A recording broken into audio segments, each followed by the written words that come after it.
বিজুলি হাউসের নতুন একটা ভিডিওতে আর নতুন একটি কাহিনীতে তোমাদের সবাইকে স্বাগত জানাই।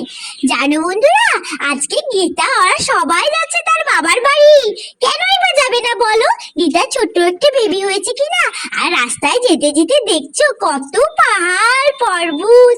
ওরে বাবা, কি সুন্দর! জানো বন্ধুরা, এসিতে তার জন্য ভাড়া করেছে গাড়ি।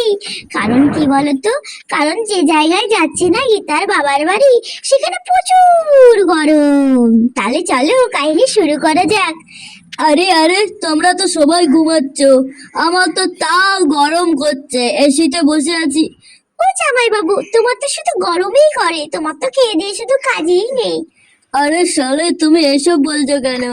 আরে না না, তুমি দেখছো না এত আমাদের ঠান্ডা করছে, এসিতে বসে আছি, আর তোমার তো শুধু গরমেই করে।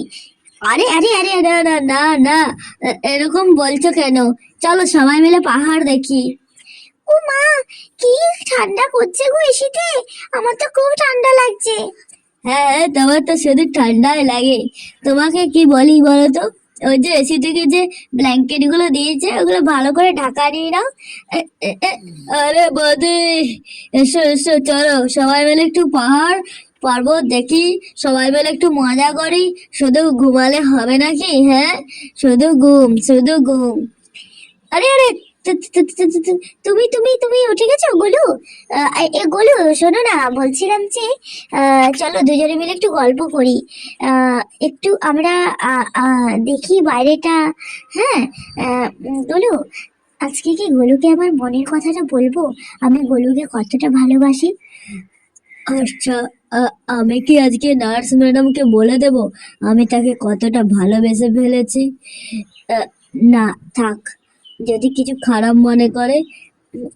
কিছু বলো গোলু, কিছু বলো। তোমার কি কিছু বলার নেই আমার? আমি কিন্তু এবারে তোমার গীতা বৌদির বাড়ি থেকে কিন্তু আমার নিজের বাড়ি চলে যাব। আমার নার্সিং কমপ্লিট হয়ে গেছে। আলে আলে আলে, ও গোলু কাকু, কি করছো তুমি? আমার একটু কোলে নাও না, তোমার সাথে আমি একটু কোলে চাপি। ভগবান, একটা মনের কথা বলবো ভাবলাম, আর এলো এই চিংকিটা, মাথা খারাপ করে দিল। ও, কি যে হলো!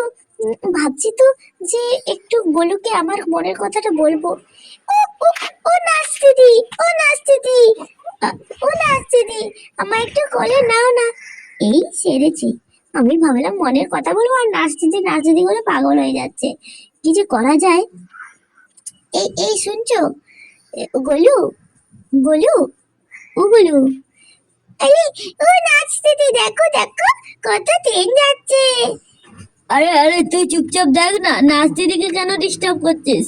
হ্যাঁ, তো নার্স আন্টিকে ডিস্টার্ব করিস না। আর এখন থেকে নার্স দিদি বলবি না, আন্টি বলবি, ঠিক আছে? আমার মনে হচ্ছে গোলু কিছু আন্দাজ করতে পেরেছে। আরে গোলু, এ গোলু, তুই কি করছিস? আর নার্স দিদি কি করছে? হ্যাঁ, আরে না না, আমরা কিছু করছি না, আমরা তো জাস্ট গল্প করছি। নিশ্চয়ই আমার মনের কথা তো নার্স বুঝতে পারছে, কিছু একটা মুখ। কাকু কাকু, তোমরা কি করছো? আরে যেই কথা বলবো ইঙ্কি চিঙ্কি সবাই চলে আসছে, ভালো লাগে না ছাই। আরে আমি তো এখানে নার্স আন্টির সাথে গল্প করছি। ও নার্স দিদি, আমি তোমার অনেক অনেক পছন্দ করি। তুমি কি আমাকে বিয়ে করতে চাও? বিয়ে করতে চাও? আরে আরে আরে, কি করছিস তোরা? হ্যাঁ, তোরা এখানে কি করছিস? দে সরা, আমাকে একটু ঘুমোতে দে। উফ, একটু পা টিপে দে তো আমার। আরে বাবা, একটু মনের কথা বলবো, আর পা টিপে দে, গলাটা একটু টিপে দে, বারবার মনে হচ্ছে, আমার ভালো লাগেনি। তোর চাই গোলু একটা মনের কথা। আরে গোলু একটা মনের কথা বলতে এলো, পা টিপতে চলে গেল। দাও দাও, হচ্ছে দেখো তো। উফ, মা গো। একটু ঘুমিয়ে পড়লো। ও নার্স দিদি, শোনো না, sorry nurse, I love you. এই কি যে বলো গোলু, তুমি আমাকে সত্যি ভালোবাসো? হ্যাঁ, আমি অনেক ভালোবাসি। আরে নার্স দিদি, তোমার তো ইল্লে হয়ে গেল। আরে আরে না না না, আমাকে আসলে কি বলতো, গোলু বলছিল যে, আরে থাক থাক, কি হচ্ছে, আমরা সবাই শুনে ফেলেছি। গোলু, তাহলে বিয়ে বাড়িতে ডাকবি নাকি? আরে গোলু গোলু, তোর তো বিশাল ব্যাপারে। আরে গোলু কি হচ্ছে? বল সবাই শুনে ফেলেছি তুই পছন্দ করিস নার্স দিদিকে। আরে না না, আমার লজ্জা লাগছে, ভালো লাগছে না। সরি সরি, মানে ও ওটা বলেনি, মানে আরে ঠিক আছে তাহলে বিয়ে সানাইটা শুরু করো সবাই মিলে।